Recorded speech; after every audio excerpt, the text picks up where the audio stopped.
Hi everyone and welcome to Homerino Collectibles, where today we're taking a look at the Sandman Marvel Legends Build-A-Figure Wave, Ms. Marvel.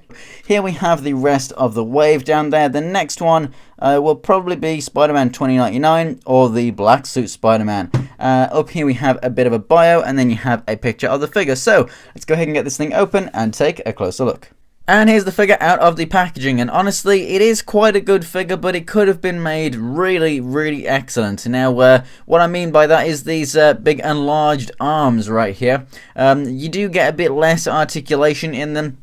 So as you can see, we have the one side here enlarged, the other side is just normal, it's regular. So they have the same amount of articulation in the elbow joint, but then at the wrist area, this obviously has the hinge and the swivel right there.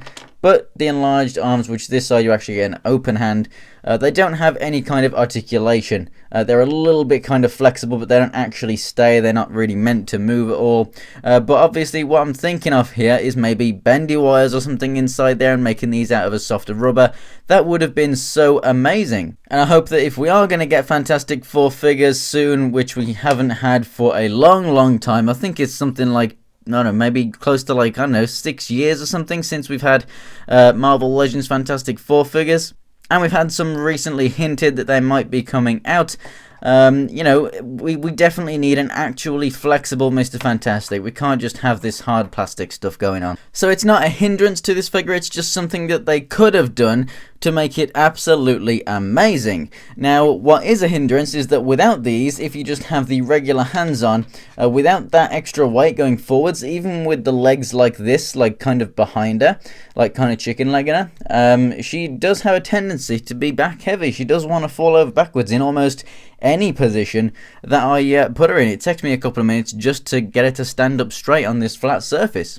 So she's clearly designed to stand better with those bigger hands in, because that'll kind of weight her forwards a little bit and help her stand. And as a size-wise, she's about 5.5 inches tall, so she's about an inch smaller than most regular Marvel Legends. So here we have a bucky cap there for comparison. So taking a look at that close-up detail, the eyes are painted really well. The hair is done pretty nice. It is quite soft and pliable, so you can still get her moving left and right and whatnot. Not really much up though, just because there is so much right there. She can look down a good amount. You can actually take this scarf piece off if you wish. You just take the head off and you can pop that straight off. The shoulders here move out to the side and rotate all the way around. Rotation at the elbow, and then you've got the hinge up and down. That's the same with both, obviously. Then you get nothing there, but as you've seen, you have the rotation and the hinge over there, which it doesn't actually look all that great inside that joint. That is quite a mess with all that excess plastic inside there. Doesn't look fantastic at all. The diaphragm joint over here, obviously when you move it, you're splitting up that lightning bolt, which looks fantastic, and then it looks kind of horrible, but there's not really much that you can do to get away from that. So at this ball joint here, it moves forward and back, side to side, and left and right there. It looks pretty good.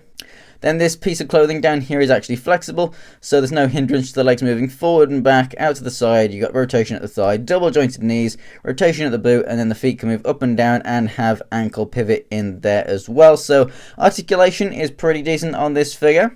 And overall, the look is pretty good. Obviously, this is molded blue, this is molded red, so you're going to have a nice clean cut right there. The gold is all painted really nicely. So yeah, overall quality control issue is just this bit of excess plastic inside this wrist joint doesn't look all that great.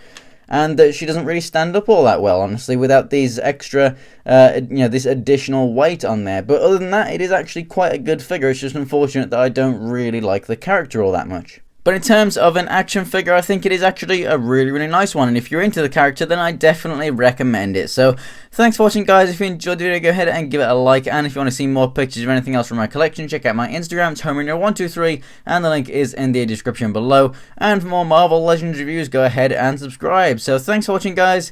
And I'll see you next time.